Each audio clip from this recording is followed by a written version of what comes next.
Hello folks, Simon here and welcome back to the channel, and welcome also to a brand new playthrough. This is Chrono Cross the Radical Dreamers edition, a remaster of the original Chrono Cross, which was released back in 1999 in Japan on the original PlayStation and the following year in the West. So the remaster is available now on Windows, Switch, PlayStation 4 and Xbox One. I will be playing on PlayStation 4, but it's the same game on every system, so you can follow along regardless of which edition you purchase. Now, Radical Dreamers is a side story, a text-based adventure that has not been available, as far as I know, in the West up until this point, so it's nice that this has been included. But we are going to be playing the main game, of course, for the purposes of this walkthrough. Before we get into it, a couple of settings on the main menu. Graphical style, you can select between classic and new. And Chrono Cross screen type, this is basically the aspect ratio. Normal, which is what I will be using, is your standard square with a couple of bars on the left and the right. If you select full or zoomed, just bear in mind this is basically an image stretch. You will not be getting any new information in the picture itself. I can't be doing with that, so let's just select normal. Okay then guys, well I do hope you enjoy this series, and let's go ahead and begin Chrono Cross.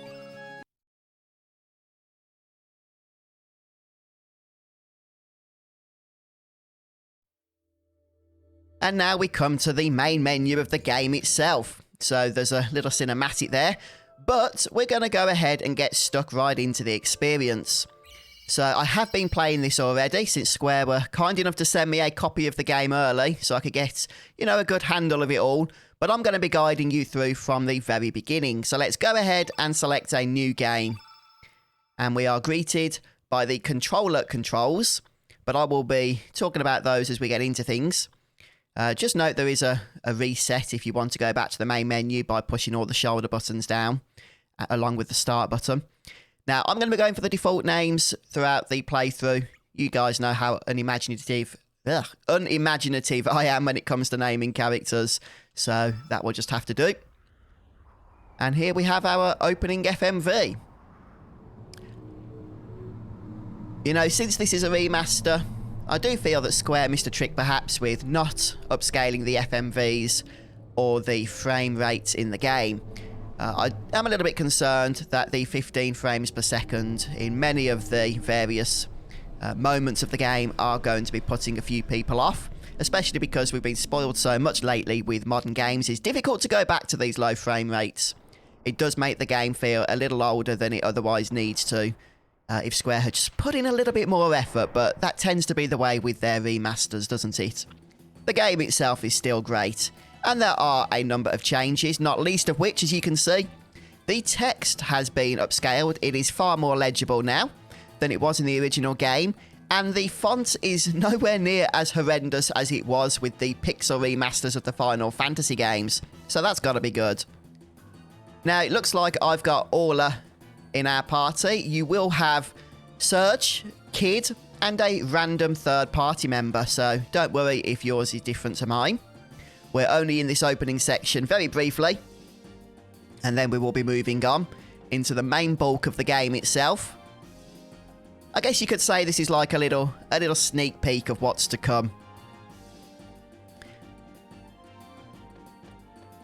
Right then, so we get control of our party for the first time here. And before we actually make any advance, let's just go ahead and very briefly go over the main menu. There's a lot of stuff here that's thrust at us at once, including the whole battle system, which we're pretty much going to ignore for the time being. Like I say, we're here for a very short time, so there's really no need to get into the complexities of it all. And the battle system in Chrono Cross is a little bit confusing, especially if you're new to the game, since it's quite a bit different to what you might expect based on other JRPGs from Square, such as the Final Fantasy games. You've got your standard menu stuff though, but if we head to customize, there's a few things that are worth noting. The window frame, which is basically the frame that text appears in, has two options, default and custom. You can actually find new window frames as we play through the game, but for now, we'll keep it on default. Cursor position, this is for battle. You can keep it on the default setting, or memorized, which means it will stay on the last action you selected. Oh yeah, this is actually changed. circle when pressed. It used to be default on walk. Sorry, no, it used to be default on run. It still is. Okay, that's fine. We're going to put it default on walk. And what that will do is, now it's on default on walk. When we just move the analog stick, we will run. And we have to hold the circle button down to walk. Since you're probably going to want to be running everywhere, it's just one less button to press. So that is one change I would recommend. Okay, let's start by heading over to the left-hand side here. There's a little bit of a cutscene for us. What's that crystal-like thing? Orla asks. Some kind of switch? I can't believe they actually say bugger in this. So close and yet so far. Very British. Okay, right then. So, that's all we need to do over here. Nothing too exciting, but there does seem to be a switch, apparently. So now we can head over to the glowy area on the right-hand side. A very glowy area, and we've got a bit of a complex area which looks confusing, but it's really not all that bad if I'm honest with you. Just bear in mind there are going to be a couple of enemies. One thing to note is that you can dodge them, and if you can, I recommend doing so. There's really no need to battle. You don't get to keep your rewards for doing so, and I think you get about 10% of the G, of the good stuff. I think that's what G stands for, isn't it? So we're going to see if we can dodge enemies. Whee! Look at that. See the skill there? That's what you're here for, isn't it? And then we're going to head into the room down at the bottom. Okay, from here, we can just head up the staircase. And into the following room. Like I say, it looks confusing, this sort of maze-like place. But there's really not a whole lot to do here. And there's going to be a little flying thing around, if I'm not mistaken.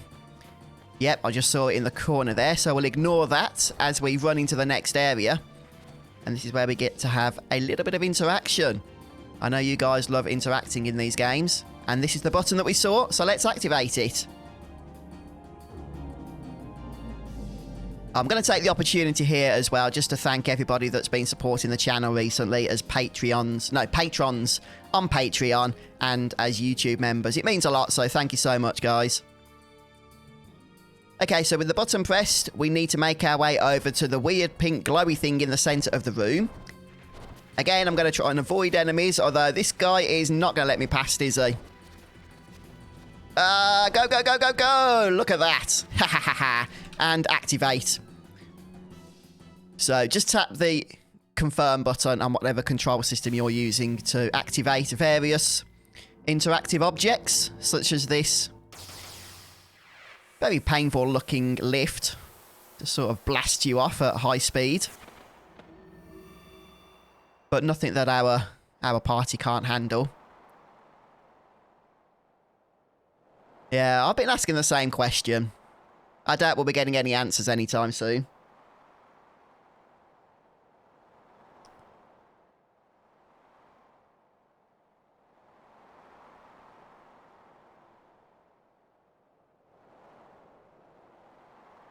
Yeah, come on, Serge. You look like somebody who has all the answers. What's going on? Come on, mate. Nope, he's very quiet. Keeping his cool. As every good JRPG protagonist does, of course. Right then, so we head into the next area, we get a cutscene, and we say goodbye to this place for a while.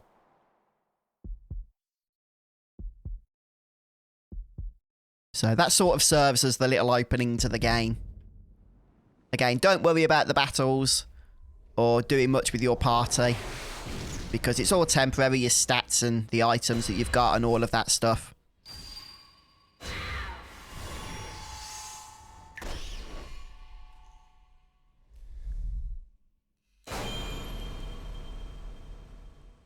Well, that was very ominous, wasn't it? Very ominous. Serge. Good morning, Serge. Well, where could we be? Who could be speaking? The answers will all be manifest. We're actually back at home. It looks like we were dreaming.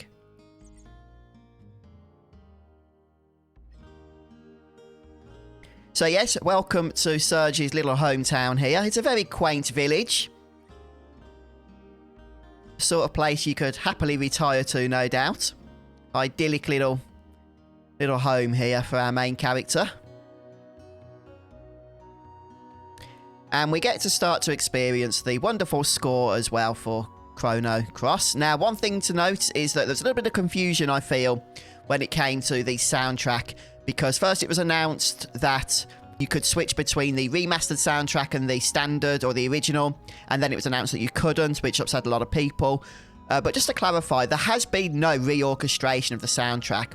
The remastered soundtrack is the original WAV files. All they've done is clean them up and taken the noise out. So the reason why you can't choose between the two is because there actually isn't two. This is the original soundtrack that you are listening to. It's just been cleaned up, that's all. I think one new song has been added. Whilst we are here, there is an item we can nab. And nabbing items is what we are good at. And this is a tablet. This is a consumable element item. So elements will play a big part of this game. You can see it even has its own little menu item there. If you don't know what elements are, don't worry, all shall become clear. But it's kind of similar to materia if you've played Final Fantasy VII. A little bit different for sure, but kind of similar. Oh, and I think there's just one more item here. Yeah, unfortunately, looting items in Chrono Cross is a tad annoying. It'll be familiar if you've played through Final Fantasy IX, but you don't really get chests and stuff like you do in many JRPGs. Items are just kind of hidden, dotted around the pre-rendered environments. So you just have to, you know, tap in the right place in order to get stuff. But I will show you, hopefully, everything. I'm going to try not to miss anything. I'm sure from time to time I will. Okay, so our destination is to just head outside, but we can speak to Serge's mum if we wish to do so. Now, when you chat to NPCs in this game, you can actually go through the dialogue while you're still moving around. So that's a little bit weird at first, especially, you know, coming from the Final Fantasy games where you're just sort of stuck rigidly in place as you engage with the various folks around the location. Not the case here. So here we go outside, and welcome to Arni Village. Now, before we do what we need to do, there's a few things we're going to want to loot. But it's worth mentioning at this point, you can actually head outside immediately. I don't advise going anywhere right now. But one thing you can do, because this is the world map, is go ahead and save. So let's go ahead and save our game. And with our game saved, it's time to start looting. In order to enter a location from the world map, you just need to tap the confirm button once you've reached it. First item on the agenda is just at the cart here. And it's a frame. Now, what's a frame? Well, that's the thing that goes around the chat box. So this one is the shellfish frame. We get a little bit of a preview.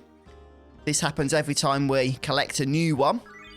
And yeah, it might be a little bit excessive, this one. A little bit over the top, but it's new. So let's go ahead and equip it. And to do that, we just need to head down to the window frame option in the customize menu.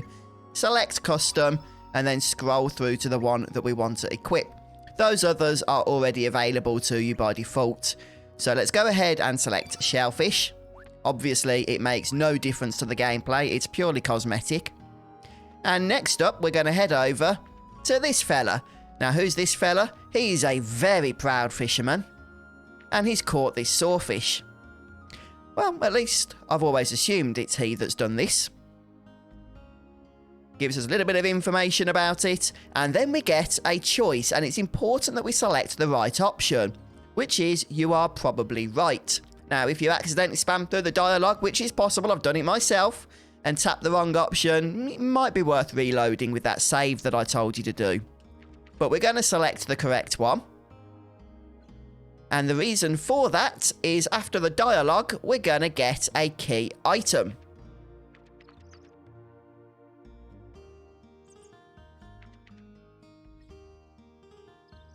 Okay, so the key item is a Komodo scale.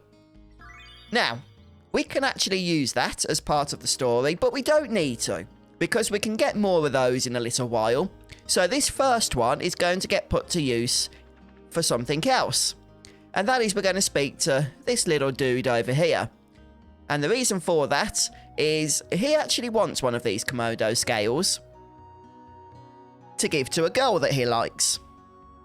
And we are going to oblige him. And the reason we're going to do that is he's going to be so happy he's going to pay us for the opportunity to get his hands on it. Okay, so we don't want to speak to him normally. What we're going to do is just on the PlayStation controller, obviously your controller may vary, tap the square button and select the Komodo scale. Yep, this makes him very, very happy. And all we're going to do is select Sure, Take It.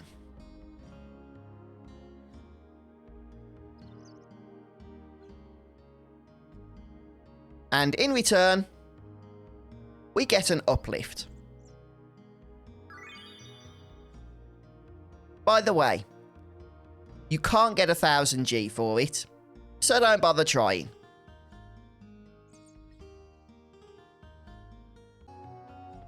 And we're going to move on. Oh, just before we go through there, I almost forgot. We head into this building. Then there's a couple of interesting points of order that I would like to demonstrate to you. First of all, we've got a bucket. And if there's a bucket, there's usually an item in it. And this is no different. Here we have a photon ray, yet another element. And there's an NPC you can chat to. But let's just move on. Oh, by the way, you can also go into the little doggy house for some funny dialogue there.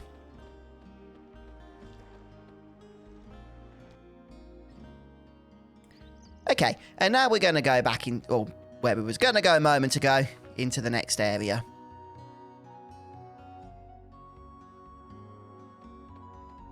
And look at this. What do you know? Another bucket. See a bucket, loot a bucket. That's generally the philosophy that's going to get us through this game. This time we find an aqua beam element. So we're getting a nice variety of elements. Again, I know I haven't really explained it as of yet, but as you'll notice, they're multiple different colours, which is good. It gives us multiple different choices depending on what the battle's going to require. Okay, so let's go into this fine-looking abode. This is the chief's home, and there's a couple of points of interest in here as well. Now, this first thing that's worth noting is a big green crystal known as a save sphere. Well, I've been playing Final Fantasy X lately. It's a save point, basically. Okay? But we're not allowed to use it at the moment because there's a queue. Okay, it's called the Record of Fate. That's the one. I'm going to forget that. I'll be calling it save crystals, save spears. You name it, I'll be calling it anything other than its proper name throughout the game.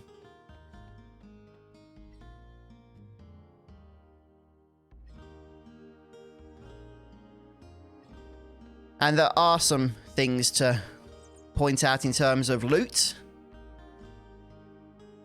Nope, that's the wrong picture.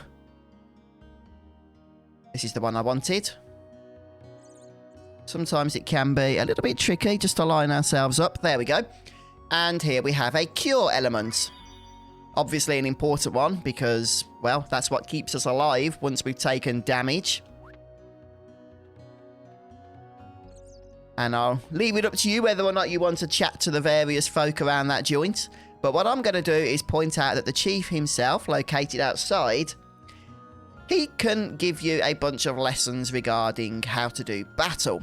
And all you need to do is speak to him, and he will actually engage battle with you and guide you through the process of understanding attacks and elements. Now, I'm not going to do that because I'm going to be your tutorial, and that thing takes a bit of time. But if you've not done it before, I would actually recommend doing it because it's kind of funny, and you do learn a few things, so I will leave that to you. Oh, just a slight, I guess, minor spoiler alert. You will die during that tutorial, but don't panic. Okay, it's not a game over, it's intended. Now, there's this little weird pink mushy thing at the back who we can speak to. This is Poshul. She seems a little friendly, if you ask me, with Serge, but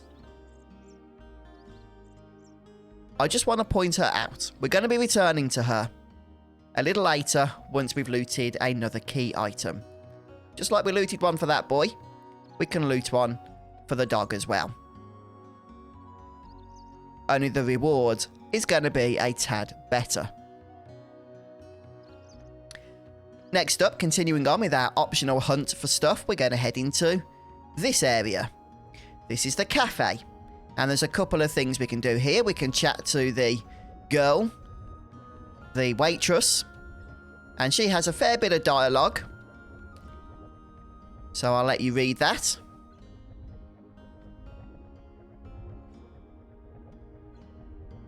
I'll try not to whiz through so quickly.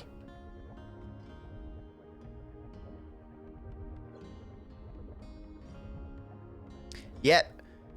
You need to be careful insulting your employer's place of business whilst you're working there, right in front of them. Not the smartest idea.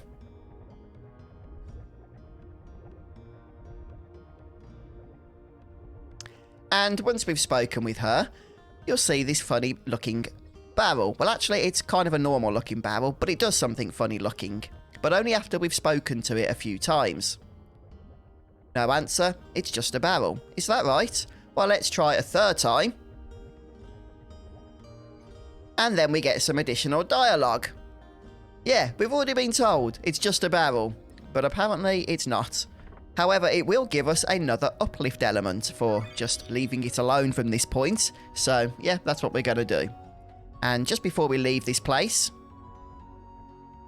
there's another couple of items, actually. If we search the bed, we can, again, try and find the exact positioning, which is not always easy, as I say, especially when there's a dog in the way. But just here, look, there you go. There is a Hecarim bone.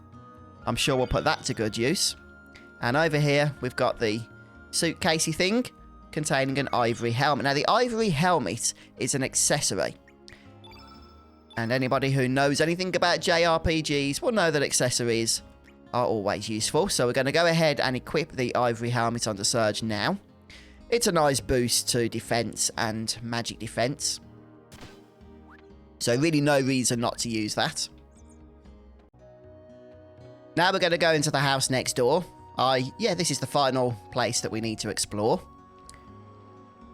And we can speak to this old fella here. Take a note of that little creature that's running around. We'll be seeing more of those in a short while. It's called a Komodo dragon. And we're going to select that right. And the old man is going to give us some advice on hunting down these Komodo dragons. And the reason why we want to do this is because they have items we need to give to the girl that we haven't yet spoken to. You know the Komodo bone thingy that we looted earlier and gave to that lad? Well, we're going to need more of those. And this guy's just helping us to understand how we can get them.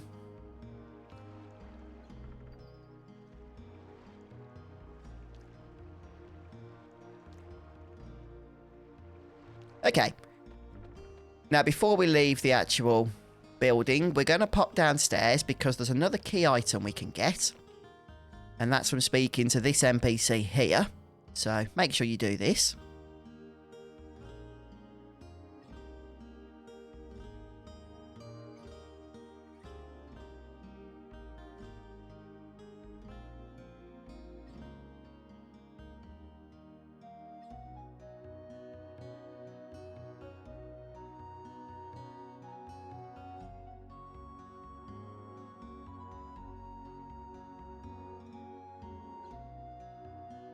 Oh yes, life certainly can be complex.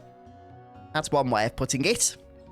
Anyway, for listening to his little monologue, we get an amulet made out of a shark tooth. Appropriately named, the Shark Tooth Amulet. Who'd have thought? Okay, and that's the final item that we're actually going to require for this first part of the game. So, we can technically go ahead now with the actual story. I mean, there's nothing stopping us from doing that. There hasn't been for a while. But before we do, we're going to head back to the area where the chief was located. Remember the dog I pointed out to you earlier? Well, we're going to speak to the dog again. Only this time, we've got a bone, key item that we looted. So we're going to tap square next to the dog and select the Hecarim bone. And then we're going to speak to them. If I can just line up correctly, there we go. And Poshul tells us that she's a little bit busy. Oh, okay. We can't do this bit just yet. But we've given her the bones, so we will be able to do what I want to do shortly.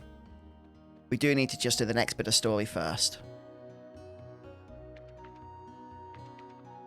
Let me just check that, actually. I thought we could.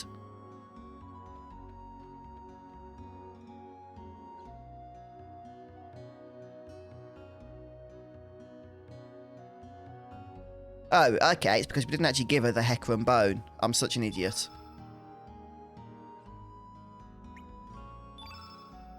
There we go. That's weird. You have to line it up quite carefully. It sounds like you've given it to the NPC. It gives you that little jingle, but yeah, it doesn't mean that you have, so just pay attention to that. You do need to be lined up correctly.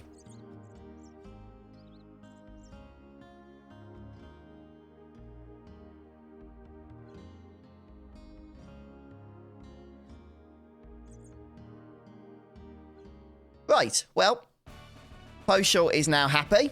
So happy that we gave her a bone. She now joins our party.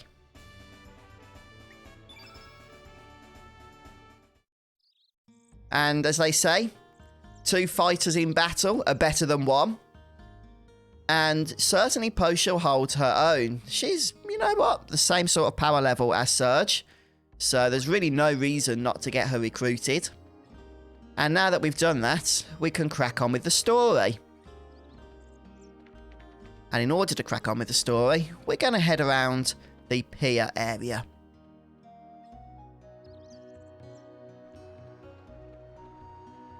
And here we will find another important character. This is Lena, who you may have been hearing some things about as we've moved around town.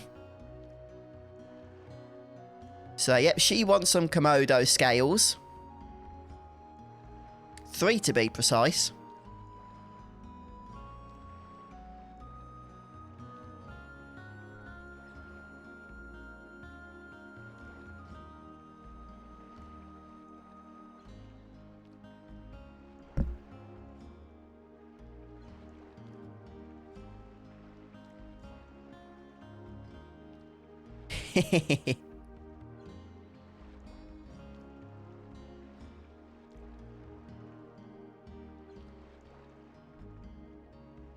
I'd say that's a very nice view. But Square have done a weird job with the upscaling of the pre-rendered backgrounds in this game, I've got to say.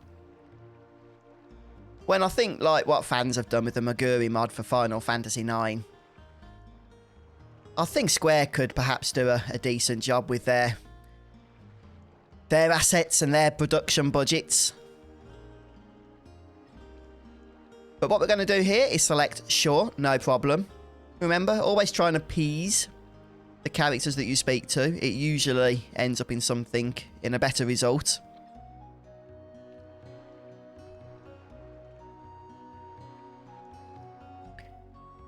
And we get control of our party once more. And it is a party now because there's 2 of us.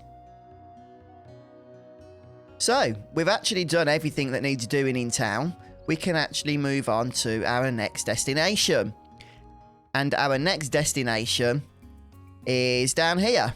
We want to go to the Lizard Rock North. But there's a couple of optional things we can do before that, and I'm going to recommend that you do it. So we're going to start by heading north.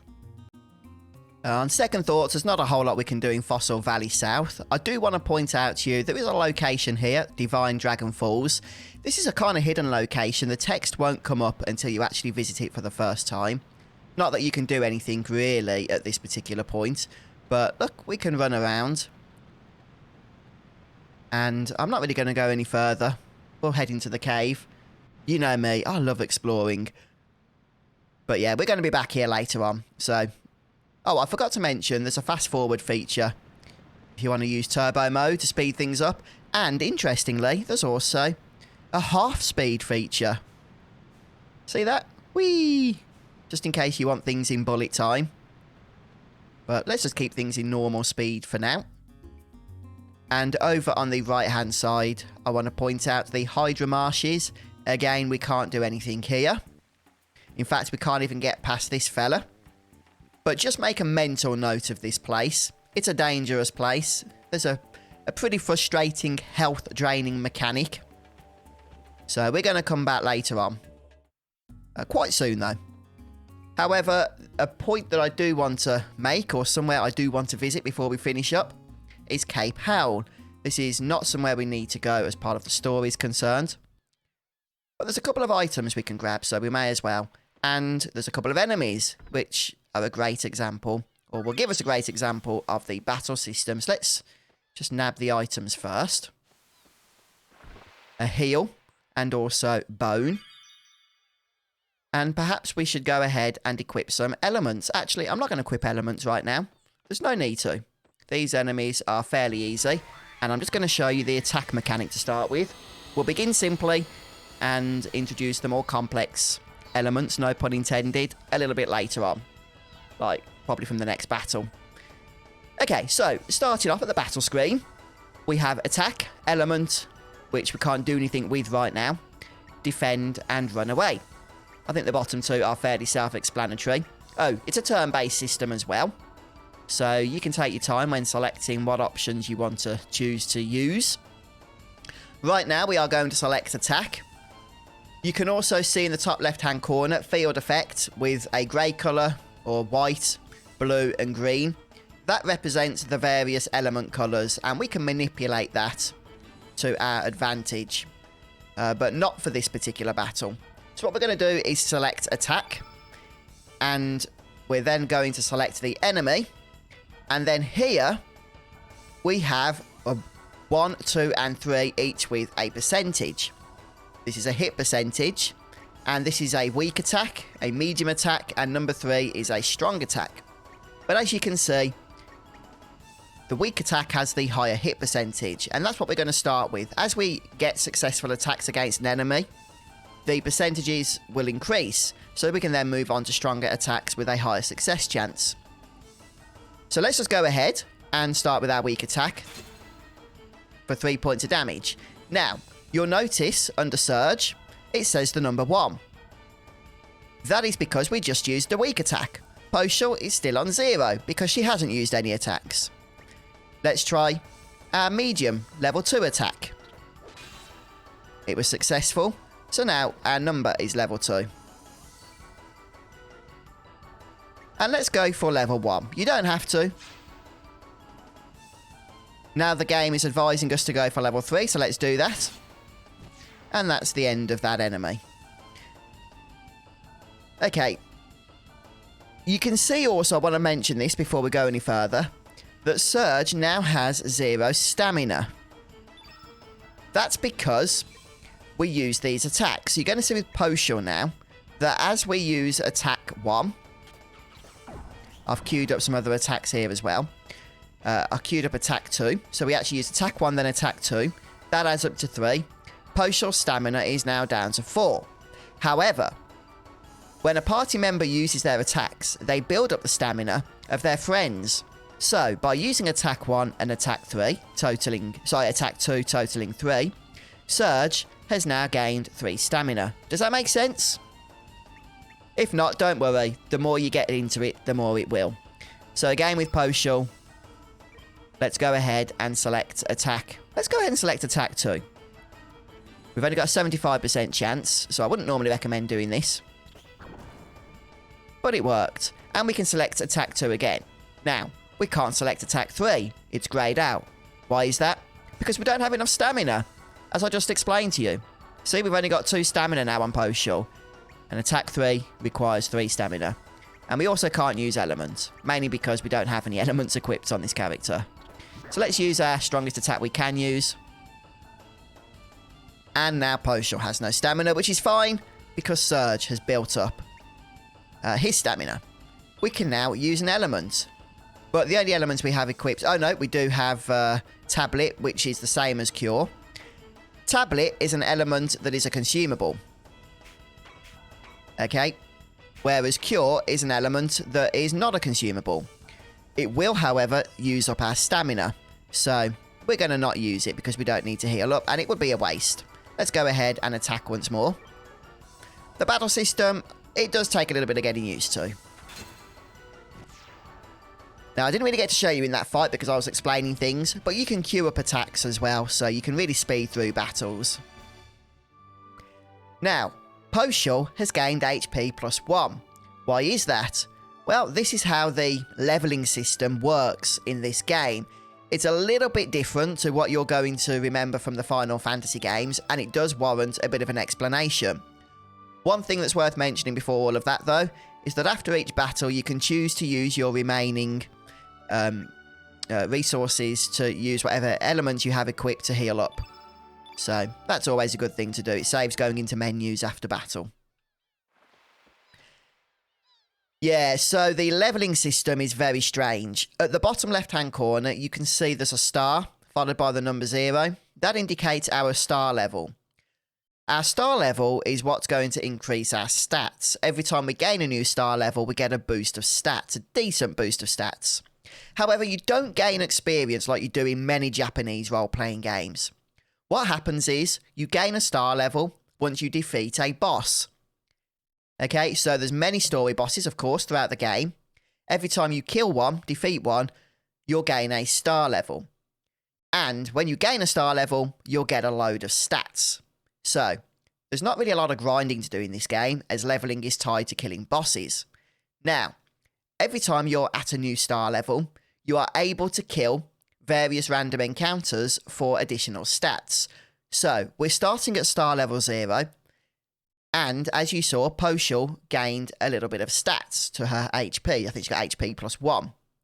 That will happen a few times. Not many, just a few, for our party members as we go through random encounters.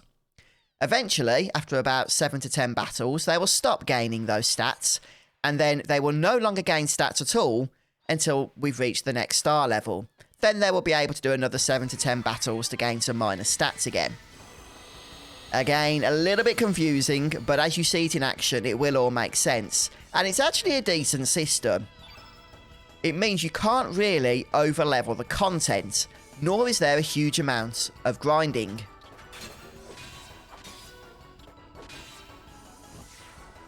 So let's just spam through our attacks here. The game will automatically select the attacks it thinks you should do. And don't forget, you can also turn on turbo mode as well. Just a nice way of getting through battles.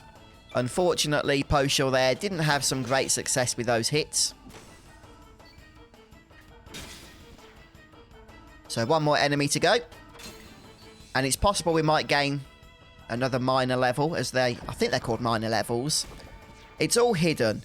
You can't see like how many battles are going to give you stat ups or anything. But yeah, Poshul gained another HP +1.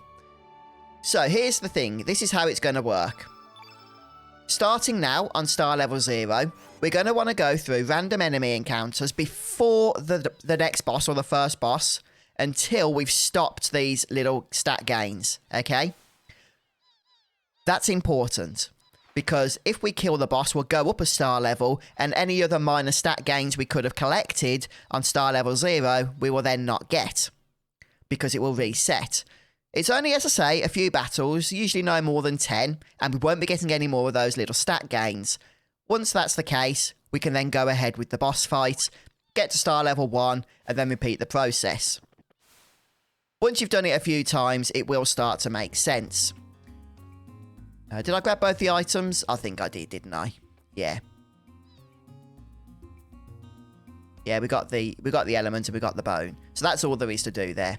There is another area, but nothing, you know, you can't really do anything in that one. There's no items or anything. Right then, so, we did get the ivory helmet, but I've already equipped that. And there's no other items to equip on Poshul there. So we're pretty much done with the optional content now. We're going to head into our actual story location, which is the Lizard Rock Dungeon. And we're going to be doing that starting with the next episode. So I'm going to say thank you very much for joining me for part 1 of our Chrono Cross walkthrough. I hope you've enjoyed it. I hope it's been helpful to those of you who are playing along. And if so, don't forget to maybe just go ahead and drop a like and subscribe to be notified of future episodes. Yeah, let me know what you think of the remaster so far down in the comment section. At the end of the day, it's just nice to be able to play Chrono Cross finally on modern consoles. But I hope you all have a wonderful day, and I'll see you in the next episode. Take care, everyone.